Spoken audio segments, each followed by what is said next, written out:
नमस्कार, आप देख रहे हैं ग्रैंड न्यूज नेटवर्क और मैं हूं आप सभी के साथ आयुषी। चलिए नजर डाल लेते हैं आज की सुर्खियों की ओर। इस हेडलाइंस के प्रायोजक है doctor CV Raman university, be the change.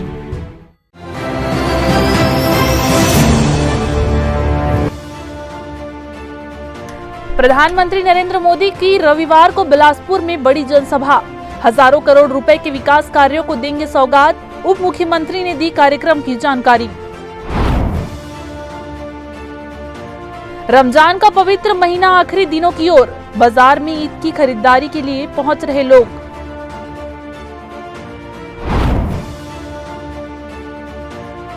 Hindu नववर्ष के साथ नवरात्र की होगी शुरुआत। दुर्गा मंदिरों में तैयारी पूरी, निकलेगी शहर में भव्य शोभा यात्रा। और तालाबों की सफाई के जरिए दिया जा रहा संरक्षण का संदेश। केंद्रीय मंत्री हुए शामिल, कहा तालाबों की नगरी को बचाने होगा हर संभव प्रयास। तो ये थी आज की सुर्खियां और अब खबरें विस्तार से। प्रधानमंत्री नरेंद्र मोदी रविवार को बिलासपुर प्रवास पर रहेंगे। बिल्हा के मोहभट्टा में आम सभा के जरिए वे प्रदेश के नागरिकों को 33,700 करोड़ रुपए से अधिक की लागत वाली कई विकास परियोजनाओं की आधारशिला रखेंगे।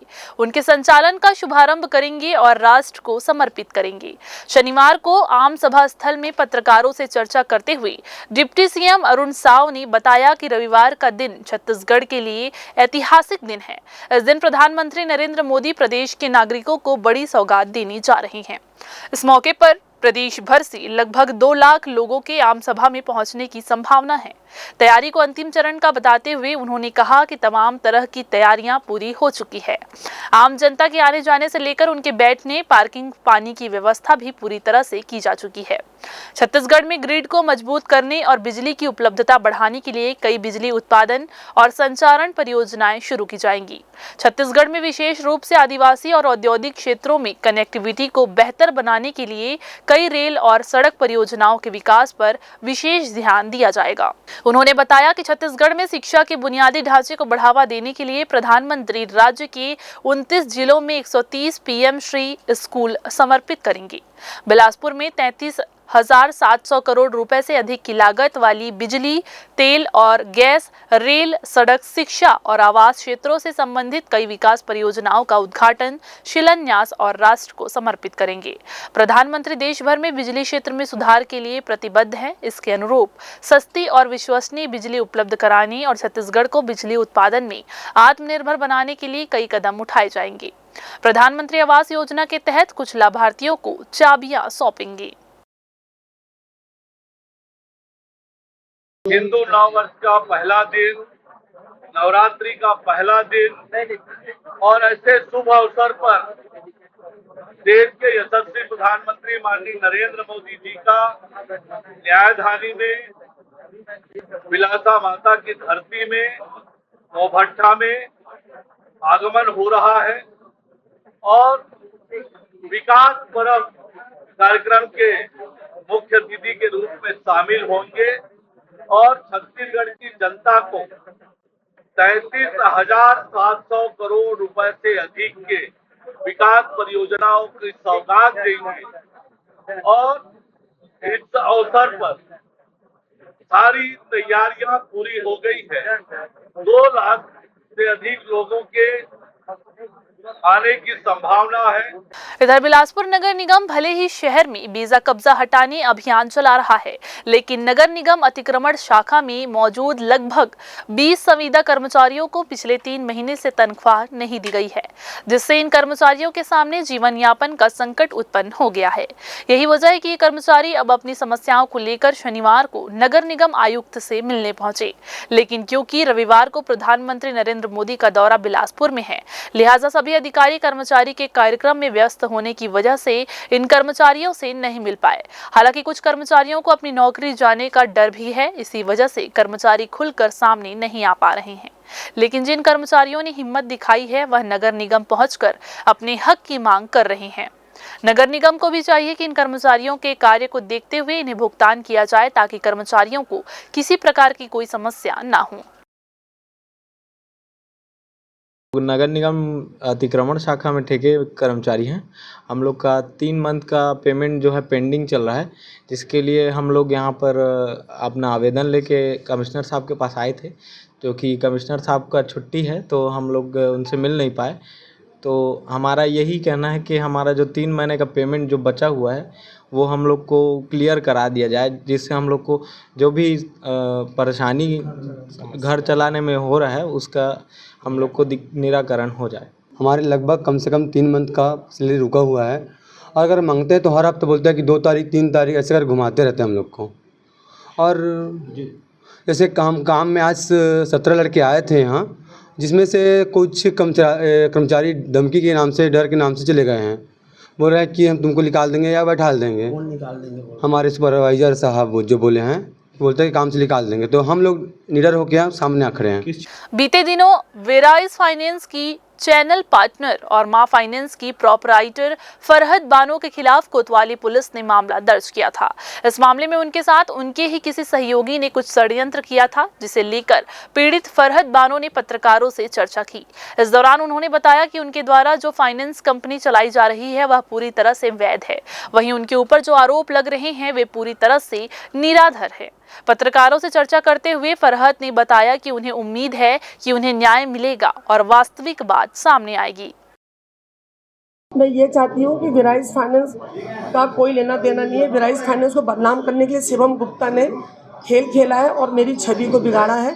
तो मैं चाहती कड़ी से कड़ी शिवम गुप्ता को सज़ा मिले, और वेराइज फाइनेंस में जो दाग लगाया उसके पीछे उसको बहुत बड़ी सज़ा मिले। वेराइज फाइनेंस का इस काम से कोई लेना देना नहीं है। पूरी नोटरी मैंने आपको ये दिखाई, कस्टमर ने पूरे होशो हवास में ये सामान नहीं लेकर पैसे लिए हैं। ये पूरी नोटरी है, उसने साइन किया है, पढ़ के साइन किया है, और इससे वेराइज फाइनेंस का दूर दूर तक कोई लेना देना नहीं है। वेराइज फाइनेंस सिर्फ PL लोन करता है, जो आज तक वेराइज फाइनेंस बदनाम कभी नहीं हुआ है, और बहुत अच्छी कंपनी 60-70 साल से ये चल रही है। मैं उसकी पार्टनर चैनल हूँ, ये मैं उसकी बॉस नहीं हूँ। और उस पार्टनर चैनल के तहत मुझे बहुत हर्ट हुआ कि मेरी कंपनी को जिसने भी बदनाम किया, उस बदनाम करने के चक्कर में मैंने थाने में घुस के उसको मारी। ये शहर के भारती नगर इलाके में तेज रफ्तार बाइक सवार की लापरवाही एक महिला के लिए भारी पड़ गई। महिला जहरूनिशा अपने घर के बाहर खड़ी थी, तभी एक युवक अपने साथी के साथ तेज गति से बाइक चलाते हुए आया और महिला को टक्कर मार दी।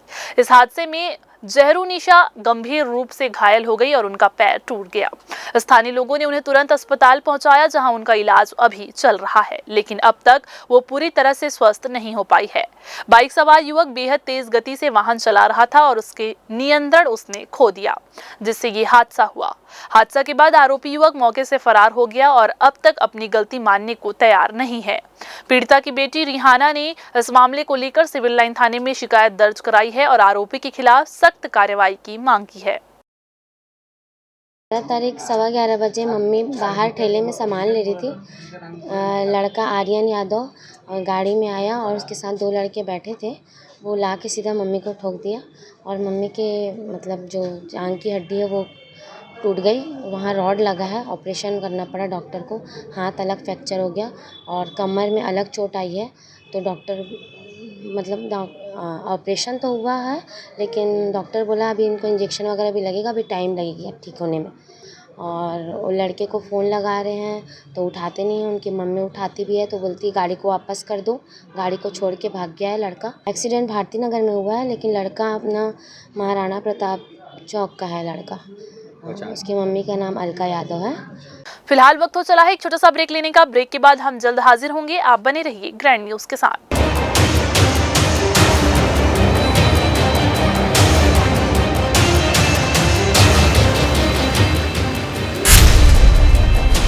Dr. C.V. Raman University offers high-quality education to students, particularly those from difficult geographical areas of central India. The flourishing 70-acre campus boasts of more than 120 state-of-the-art laboratories, smart classrooms, research centers, and a plethora of on-campus facilities that provide easy access. Dr. C.V. Raman University. Be the change. Break के बाद आप सभी का एक बार फिर से स्वागत है। भारत सहित पूरी दुनिया में ईद उल फितर मनाने की तैयारियां जोरों पर है। मस्जिदों में नमाज के अलावा बाजार में ईद की सामग्रियों की खरीदी जोरों से चल रही है। अगर रविवार को आसमान में चांद दिखाई दिया तो सोमवार को नहीं, मंगलवार को ईद मनाई जाएगी। मुसलमानों के पाक माह रमजान का आखिरी अशरा चल रहा है। पूरे महीने रोजे रखने और इबादत करने वाले मुसलमानों को अब शिद्दत से इंतजार है उस दिन का जब वो ईद उल फितर का जश्न मनाएंगी। ईद की मीठी सेवइयों के साथ माह रमजान का ये पाक महीना समाप्त होगा। रोजा रखने वाले मुसलमान भी अब ये जानने के लिए बेसब्री से इंतजार कर रहे हैं कि ईद उल फितर की तारीख क्या होगी और चांद कब दिखेगा। इस साल भारत में रमजान की शुरुआत रविवार 2 मार्च को हुई। यहाँ मुहर्रम का चांद शनिवार यानी कि 1 मार्च को देखा गया था। सऊदी अरब में 1 मार्च से ये दिन शुरू हो गया था। माह रमजान एक दिन बाद यानी कि 2 मार्च से शुरू होने की वजह से भारत में ईद उल फितर 31 मार्च को या फिर 1 अप्रैल को मनाई जा सकती है। चांद दिखने के हिसाब से इन दो में से एक कोई एक दिन तय हो सकता है। इस्लामी कैलेंडर चांद के अनुसार चलता है और हर हिजरी महीने की शुरुआत चांद दिखने से तय होती है। ईद उल फितर इस्लामी महीने शव्वाल की पहली तारीख को मनाई जाती है। चूँकि चंद्र महीने 29 या 30 के होते हैं, इसलिए हर साल ईद की तारीख बदलती रहती है। इस्लाम के जानकार चांद देखकर इसकी पुष्टि करते हैं। वहीं बाजार भी ईद के सामग्रियों से सज चुके हैं। दुकानदार भी ग्राहकों की पसंद को पूर्ण करने की कोशिश कर रहे हैं। ईद में सेवइयों का खास महत्व होता है। सोमवार को ईद का त्यौहार है। इसको सारे मुसलमान दुनिया में मनाते हैं, एक ही दिन मनाते हैं। उसको चांद देखकर मनाते हैं। जिस दिन चांद देखेगा उसके दूसरे दिन ईद होगी।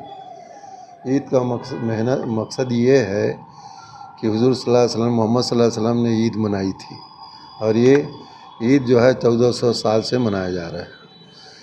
इसमें 30 दिन रोज़े रखते हैं उपवास और 30 दिन तरावी की नमाज़ पढ़ते हैं।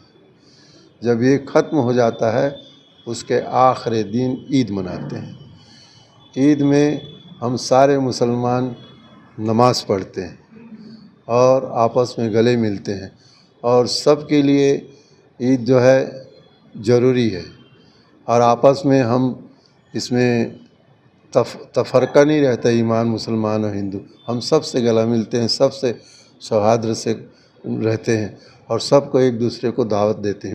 ईद उल फितर इस्लामिक धर्म का सबसे महत्वपूर्ण पर्व है। इसे मीठी ईद के रूप में भी जाना जाता है। वहीं ये दिन रमज़ान के पवित्र महीने के अंत का भी प्रतीक है। ये इस्लामिक कैलेंडर की पहली तारीख को पड़ता है। इस पवित्र दिन लोग अपना रोज़ा समाप्त करके ईद मनाते हैं और अल्लाह का शुक्रिया अदा करते हैं, नए कपड़े पहनते हैं और भव्य दावतें भी करते हैं। कैमरामैन राकेश मिश्रा के साथ आलोक मित्तल की रिपोर्ट। सरकंडा पुलिस ने अवैध प्रतिबंधित नशीली टैबलेट और इंजेक्शन बेचने वाले 2 आरोपियों को गिरफ्तार कर उनके खिलाफ कड़ी कार्रवाई की है। पुलिस को लगातार सूचना मिल रही थी कि कुछ लोग इलाके में अवैध नशीली दवाओं की बिक्री कर रहे हैं। इसी कड़ी में 28 मार्च 2025 को मुखबिर से सूचना मिली कि खेल परिसर के पीछे मैदान में 2 व्यक्ति ग्राहकों के इंतजार में नशीली टैबलेट और इंजेक्शन लेकर बैठे हैं। सूचना के आधार पर थाना प्रभारी नीलेश पांडे के नेतृत्व में टीम ने रेड कार्रवाई की। मौके पर मौजूद आरोपियों नरेश उर्फ सूरज साहू और सरोज उर्फ सूरज सोनी को घेराबंदी करके पकड़ा गया। तलाशी के दौरान नरेश के पास से 120 नशीली टैबलेट नेट्रोसस जिसकी कीमत 820 रुपए आंकी गई है और सरोज के पास से 200 अवैध इंजेक्शन एविल का जिसकी कीमत 4614 रुपए बरामद किए गए। इसके अलावा आरोपियों के पास से 320 रुपए नगद भी जब्त किया गया। जब उनसे इस नशीली दवाओं की वैधता से संबंधित दस्तावेज मांगे गए तो वे कोई प्रमाण पत्र प्रस्तुत नहीं कर सके। दोनों के खिलाफ एनडीपीएस एक्ट के तहत मामला दर्ज कर उन्हें गिरफ्तार करके न्यायिक रिमांड पर जेल भेज दिया गया है। बिलासपुर के सकरी थाना क्षेत्र के वीआईपी कॉलोनी आसमा सिटी होम्स में बीती रात चोरों ने कहर बरसा दिया। एक ही रात में 4 मकानों को निशाना बनाते हुए चोर लाखों के गहने और नकदी लेकर फरार हो गए। इस वारदात से इलाके में दहशत का माहौल है। वहीं पुलिस की गश्त और सुरक्षा व्यवस्था पर भी सवाल खड़े हो गए हैं। चोरी करने वाले गिरोह सीसीटीवी में कैद हो गए हैं, जिसका वीडियो भी सामने आया है। बीते 27 और 28 मार्च की दरमियानी रात जब पूरा इलाका गहरी नींद में था, तभी चोर गिरोह ने सुनियोजित तरीके से 4 मकानों AJ 208, AJ 125, AJ 235 और AD 32 के मुख्य दरवाजों के ताले तोड़े और घर में घुसकर अलमारियों को खंगाल डाला। इस वारदात में कुल 3 लाख रुपए से अधिक की नकदी और गहने चोरी हो गए। सबसे हैरान करने वाली बात तो ये है कि कॉलोनी में सुरक्षा गार्ड तैनात नहीं थे और सीसीटीवी कैमरे भी खराब पाए गए। पीड़ित परिवार ने कहा है कि एक तरफ पुलिस रात्रि गश्त करने की बात कहती है, लेकिन इस कॉलोनी में किसी तरह की गश्त नहीं की जाती। आसमा सिटी होम बिल्कुल भी सुरक्षित नहीं है। फिर मेरे पड़ोसियों के द्वारा फ़ोन में बताया गया कि आपके घर का ताला टूटा हुआ है। अब मैं तो अचंभे में रह गया। मैंने तो सारी चीज़ें अपनी बराबर, ताला भी पूरा लगाया हुआ था, मैंने सारी चीज़ें अपनी तरफ से तो ओके करके रखी थी। पर जो ये गिरोह बताया जा रहा है कि ये जो गिरोह चोरी का चल रहा है, लगभग 2 महीने पहले मुझे ये भी पता चला था कि यहाँ पे किसी का अभी ये जब समागम का टाइम चल रहा था, महाकुंभ चल रहा था, तो इसी कॉलोनी में एक घर का और ताला टूटा पहले था। तो हमने सोचा नॉर्मल किसी व्यक्ति ने किया होगा। जो आज हमारे घर में ये हुआ, हमारे पड़ोसी के घर में भी हुआ, जो बेचारे वो भी घर से बाहर थे। ऐसी स्थिति में तो बहुत सारी चीज़ें ऐसी हो जाती हैं कि सुरक्षित नहीं है। पुलिस प्रशासन आया, FIR दर्ज कराई, उन्होंने हमारी जो संपत्ति जो चोरी हुई है उसका कीमत क्या लगाया है 85,000 रुपये, जबकि 3 लाख रुपए की हमारी संपत्ति पूरी ले गए। मेरा 2 सेट कान का था। एक सेट कान की कीमत 12 से 14 हज़ार रुपये थी और एक सेट कान की 25 से 30 हज़ार रुपये थी। आज की डेट में बता रही हूँ, गोल्ड का रेट ये है। और एक मंगलसूत्र बड़े पेंडेंट का था, उसका ही सिर्फ प्राइस 75 से 80 हज़ार रुपये होगा। और एक 3 लैकेट का मंगलसूत्र और था, उसका भी मतलब ये 30 से 35 हज़ार रुपये उसका प्राइस था। और आधा किलो तक चांदी थी, पुरानी बिछिया, कुछ नई बिछिया, ऐसे करके कुछ पायल का कटा हुआ पार्ट, गोल्ड का 2 टुकड़े थे कटे हुए, ऐसे करके इतना चांदी भी था चोरी हुआ। और कैश भी था, गुल्लक में कैश। सबसे ज्यादा नुकसान AJ 125 मकान के मालिक सत्येंद्र त्रिपाठी को हुआ, जो परिवार के साथ MP के शहडोल गए हुए थे। पड़ोसियों से फोन पर सूचना मिलने के बाद जब वे लौटे तो देखा कि उनके घर का सारा सामान बिखरा पड़ा था और पत्नी के सोने चांदी के जेवरात भी गायब थे। पीड़ित परिवार का दावा है कि करीब 2 लाख रुपए का सामान चोरी हुआ, लेकिन पुलिस ने केवल 84,000 रुपए की चोरी दर्ज की है, जिससे परिवार ने गहरी नाराजगी जताई है। वहीं 30 मार्च को प्रधानमंत्री नरेंद्र मोदी का दौरा होने के बावजूद इतनी बड़ी चोरी होना सुरक्षा व्यवस्था की बड़ी चूक को दर्शाता है। फिलहाल पुलिस ने केस दर्ज कर जांच शुरू कर दी है। कैमरामैन राकेश मिश्रा के साथ पिंटू दुबे की रिपोर्ट। फिर से वक्त हो चला है एक छोटा सा ब्रेक लेने का। ब्रेक के बाद हम फिर से लौटेंगे, तब तक के लिए आप बने रहिए ग्रैंड न्यूज के साथ।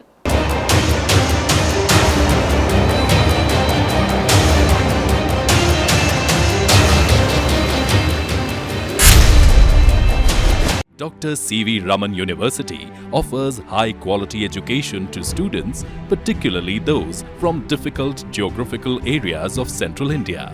The flourishing 70-acre campus boasts of more than 120 state-of-the-art laboratories, smart classrooms, research centers, and a plethora of on-campus facilities that provide easy access. Dr. C.V. Raman University.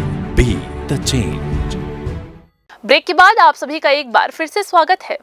साल में 4 बार नवरात्र का पर्व मनाया जाता है, जिसमें 2 प्रकट यानी चैत्र और शारदीय नवरात्र होती है। वहीं 2 गुप्त नवरात्र भी मनाए जाते हैं।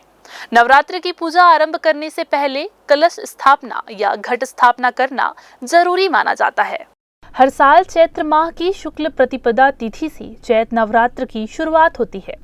नवरात्र के पहले दिन घट स्थापना की जाती है, जिसका विशेष महत्व माना जाता है। घट स्थापना के बाद ही मां दुर्गा के प्रथम स्वरूप यानी मां शैलपुत्री की पूजा अर्चना की जाती है। इस साल चैत्र माह की शुक्ल पक्ष की प्रतिपदा तिथि का आरंभ 29 मार्च को दोपहर 4:27 पर हो रहा है। वहीं इस तिथि का समापन 30 मार्च को दोपहर 12:49 पर होगा। ऐसे में उदया तिथि के अनुसार 30 मार्च को चैत्र नवरात्र की शुरुआत होगी। इस दिन घट स्थापना का मुहूर्त कुछ इस प्रकार रहने वाला है। ऐसे में घट स्थापना का शुभ मुहूर्त दोपहर 11:29 से 12:33 के बीच का है, जहां दुर्गा मंदिरों में घट की स्थापना की जाएगी। वहीं दुर्गा मंदिरों में भी विशेष तैयारियां की गई है। नव वर्ष जो है प्रतिपदा तिथि से प्रारंभ होता है हिंदू नववर्ष।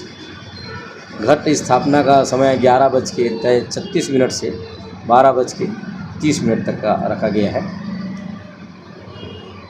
माँ भगवती का 9 दिनों में अनेक रूपों में पूजा अर्चना होगा।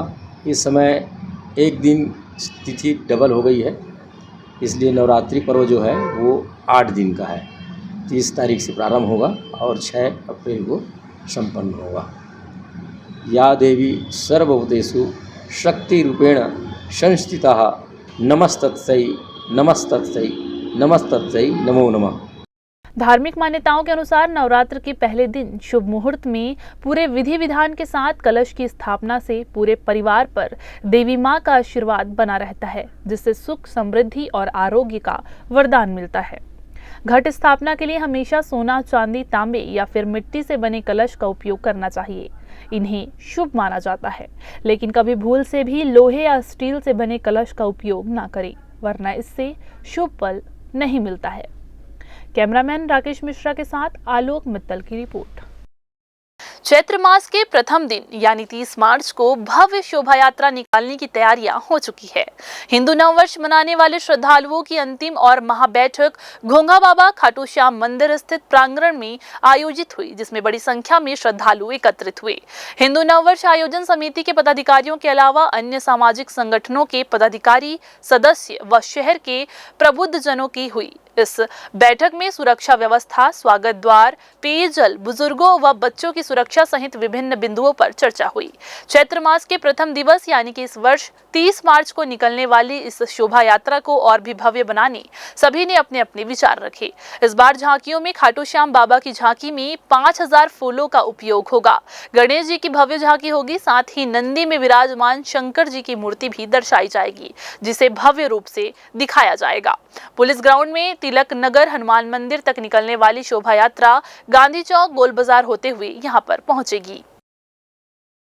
ग्राम पंचायत मानिकपुर में 19 मार्च से जारी अखंड नवधा रामायण का आज 29 मार्च को हवन, सहस्त्रधारा, ब्राह्मण भोजन और विसर्जन के साथ विधिवत समापन हुआ। इस 10 दिवसीय आयोजन में श्रद्धालुओं ने भक्ति और राम कथा का आनंद लिया। 28 मार्च को कथा विश्राम हुआ, जिसमें मानस मंडलियों ने अपने भजन, कीर्तन और प्रवचनों से श्रद्धालुओं को मंत्रमुग्ध किया। आयोजन समिति के अनुसार ये धार्मिक आयोजन मर्यादा पुरुषोत्तम भगवान श्री राम के आदर्शों और भक्ति भाव को जन जन तक पहुंचाने के उद्देश्य से किया गया था। आयोजन के दौरान विभिन्न धार्मिक कार्यक्रम, प्रवचन, कीर्तन और भक्ति संगीत का आयोजन हुआ, जिसमें बड़ी संख्या में श्रद्धालु शामिल हुए। समिति द्वारा विभिन्न व्यवस्थाओं की देखरेख की गई, जिसमें मंच संचालन संतोष कुमार कैवर्त और भोजन की व्यवस्था विनोद कुमार, विष्णु मरावी व अन्य सदस्यों ने संभाली।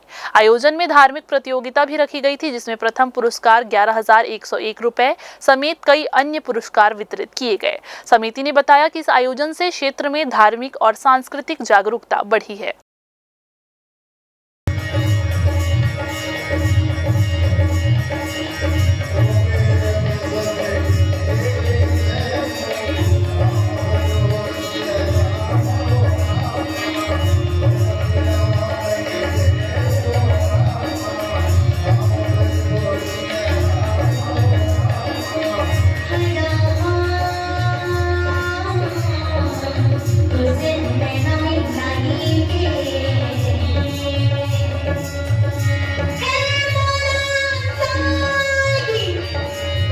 बिलासपुर के सिविल लाइन क्षेत्र स्थित परिजात एक्सटेंशन कॉलोनी में उस समय हड़कंप मच गया जब एक मकान के नीचे खड़ी बाइक में अचानक से आग लग गई। बताया जा रहा है कि हादसा शॉर्ट सर्किट की वजह से हुआ है, जिससे पूरे घर में धुआं भर गया और अफरा तफरी का माहौल बन गया। घटना के दौरान मकान मालिक हिमांशु अपने परिवार के साथ घर में ही मौजूद थे और सभी गहरी नींद में थी। अचानक लगी आग ने पूरे घर को अपनी चपेट में लेना शुरू कर दिया, जिससे ऊपरी मंजिल पर सो रहे 2 लोग फंस गए। आग की सूचना मिलते ही डायल 112 की टीम तत्काल मौके पर पहुंची और स्थानीय लोगों की मदद से बचाव अभियान शुरू किया गया। टीम ने कड़ी मशक्कत कर आग पर काबू पाया और ऊपर मंजिल में फंसे दोनों लोगों को सुरक्षित बाहर निकाला गया। स्थानीय लोगों ने बताया कि अगर समय रहते पुलिस की टीम नहीं पहुंचती तो कोई बड़ा हादसा हो सकता था।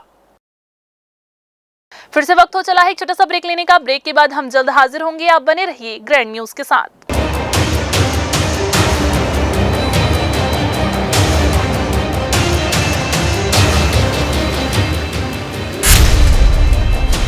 Dr. C.V. Raman University offers high-quality education to students, particularly those from difficult geographical areas of Central India.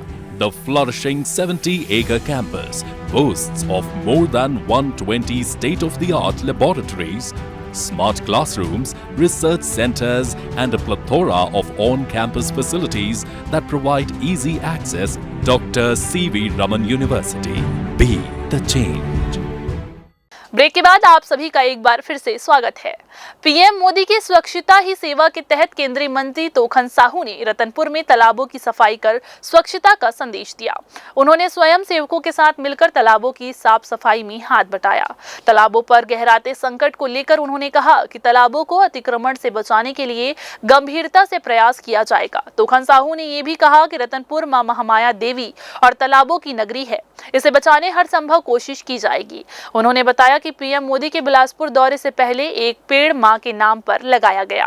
युवाओं के द्वारा रक्तदान किया गया। इस मौके पर रतनपुर नगर पालिका अध्यक्ष लवकुश कश्यप समेत बड़ी संख्या में बीजेपी के नेता और कार्यकर्ता मौजूद रहे।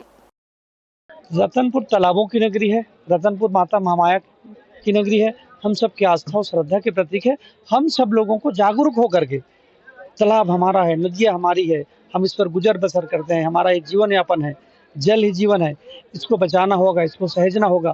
ये सब नागरिक के मन में बात आनी चाहिए। स्वच्छता ही सेवा, स्वभाव स्वच्छता, संस्कार स्वच्छता, ये केवल एक दिन की बात नहीं है, यह हर रोज की बात है, हर व्यक्ति की बात है। सब व्यक्ति इस बात को स्वीकार करनी चाहिए कि हम स्वच्छता ही सेवा के माध्यम से अपने तालाबों को, अपने नगरों को, अपने जो जल है हम उसको बचा सकते हैं। नहीं, निरंतर हम आह्वान कर रहे हैं, निरंतर ये बात रहनी चाहिए। हमारे पूर्वज भी यही काम करते रहे हैं। हमने देखा है कि हमारे पूर्वज जब नदी जाते थे, तालाब जाते थे, तो वहाँ के कूड़ा करकट को, वहाँ के कागज को, वहाँ के जो वेस्ट चीज है उसको इकट्ठा करके कहीं पर जलाते थे। पर्यावरण संरक्षण के लिए सरकार करोड़ों रुपए खर्च कर पेड़ बचाओ पेड़ लगाओ अभियान चलाती है। वहीं पर्यावरण प्रेमी भी पेड़ लगाने की मुहिम में जुटे रहते हैं। लेकिन तखतपुर का नया बस स्टैंड स्थित एसबीआई बैंक के पास एक छायादार वृक्ष को रात के अंधेरे में अवैध रूप से काट दिया गया। इस पेड़ की छांव में लोग राहत पाते थे, अब इसे काटने से स्थानीय लोगों और पर्यावरण प्रेमियों में आक्रोश है। जब मीडिया ने एसडीएम से इस बारे में पूछा तो उन्होंने बताया कि पेड़ काटने की कोई अनुमति नहीं दी गई थी और वे जल्द ही कार्रवाई करेंगी। प्रधानमंत्री मोदी जी जहां एक पेड़ मां के नाम जैसी मुहिम से जागरूकता फैला रहे हैं, वहीं पेड़ों की अवैध कटाई चिंता का विषय है। यदि जिम्मेदार अधिकारी कार्रवाई नहीं करेंगे तो ऐसे कृत्य बढ़ते ही रहेंगे। तखतपुर की खराब सड़कों की खस्ताहाल हालत के साथ अखबारों में छपने से और इलेक्ट्रॉनिक मीडिया में खबर चलने के बाद हाईकोर्ट के मुख्य न्यायाधीश रमेश सिन्हा ने इस समस्या पर संज्ञान लिया है। आपको बता दें, पीडब्ल्यूडी के अधिकारियों के खिलाफ हलफनामा जारी करते हुए मुख्य महाधिवक्ता प्रफुल्ल एन भारत ने मामले में गंभीरता से जांच करने के आदेश दिए हैं। इस आदेश के बाद अधिकारियों की नींद उड़ गई है और आनन फानन में अधिकारी ने रात में ही सड़क मरम्मत का काम शुरू कर दिया। आपको बता दें कि तखतपुर में सड़कों की हालत इतनी ज्यादा खराब हो चुकी है कि सड़कों में बड़े बड़े गड्ढे हो गए हैं और उन गड्ढों में पानी भर जाता है, जिससे आए दिन राहगीर घटना के शिकार हो रहे हैं। यही वजह है कि नगरवासियों में से लेकर खासा आक्रोश है, जिस पर अब नगरवासी हाईकोर्ट के संज्ञान लेने पर राहत की सांस ले रहे हैं।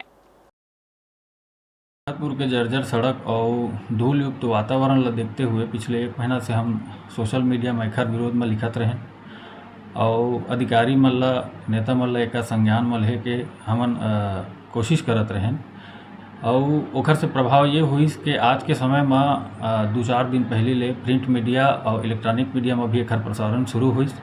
तेखर से हाई कोर्ट है एला डायरेक्ट अपन संज्ञान में ले करके ओखर कार्रवाई करे के आदेश दिए है। एकर अंतर्गत मुख्य न्यायाधीश जिन है हमारे यहाँ रमेश सिन्हा जी है, तिन्हें स्वतः संज्ञान में लेते हुए पीडब्ल्यूडी के अधिकारी मल्ला हलफनामा पे जारी करे है और मुख्य जिन अपन महाधिवक्ता है प्रफुल्ल एन भारत तेला गंभीरता से विषय के जांच करे के आदेश भी जारी करे है। अब ओखर लिपा पोती करे बर इमन का शुरू कर दिए है कि रोड में जिन गड्ढा है वो भर करके वो डामरीकरण की प्रक्रिया शुरू कर दे है, जिन स्पष्ट रूप से दिखाई देते कि यह दिखावा बर इमन करत हुआ। तो मैं शासन प्रशासन पे से मांग करता हूँ कि एला टेम्परेरी एकर उपचार न करके एका सुदृढ़ या फिर मजबूत रूप से एक आकार दिए जाए, ताकि नागरिक मल्ला आने वाला समय में कोई प्रकार के असुविधा का सामना न करना पड़े। बिलासपुर शहर के श्रीकांत वर्मा मार्ग पर बीती रात नशे में धुत एक कार सवार व्यक्ति ने जमकर हंगामा किया, जिससे सड़क पर अफरा तफरी मच गई और यातायात बाधित हो गई। घटना रात करीब 10 बजे की है, जब मौसाजी रेस्टोरेंट के पास स्थित चौपाटी के सामने 2 गाड़ियों की टक्कर हो गई। इसके बाद कार सवार व्यक्ति, जो खुद को एक्स आर्मी मैन बता रहा था, सड़क पर उतर आया और बेल्ट लहराकर लोगों को डराने लगा। उसने न केवल राहगीरों और वाहन चालकों से बदसलूकी की, बल्कि कानून प्रशासन को भी चुनौती देते हुए पुलिस को भी खुलेआम ललकारा। देखते ही देखते सड़क पर भारी भीड़ जुट गई और लोगों ने इस पूरी घटना का वीडियो बनाना शुरू कर दिया। करीब आधे घंटे तक हंगामा चलता रहा, जिससे सड़क पर यातायात बाधित हो गया और वाहन चालकों को भारी परेशानियों का सामना करना पड़ा। हंगामे की सूचना मिलते ही सिविल लाइन पुलिस मौके पर पहुंची और स्थिति को संभालने में जुट गई। पुलिस ने सबसे पहले मौके पर जमा भीड़ को हटाया और यातायात को बहाल करने का प्रयास किया। हालांकि आरोपी नशे में धुत होने के कारण पुलिस कर्मियों से भी उलझने लगा, जिससे उसे काबू में करने के लिए पुलिस को काफी मशक्कतें करनी पड़ी।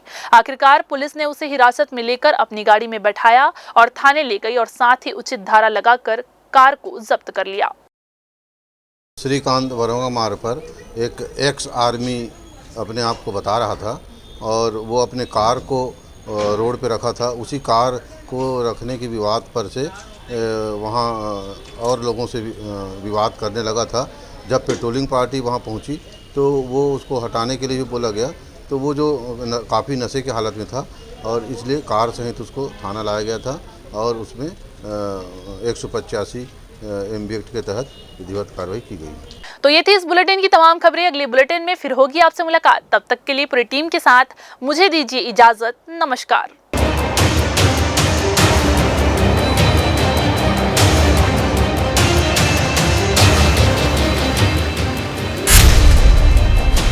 Dr. C.V. Raman University offers high-quality education to students, particularly those from difficult geographical areas of Central India. The flourishing 70-acre campus boasts of more than 120 state-of-the-art laboratories, smart classrooms, research centers, and a plethora of on-campus facilities that provide easy access. Dr. C.V. Raman University. Be the change.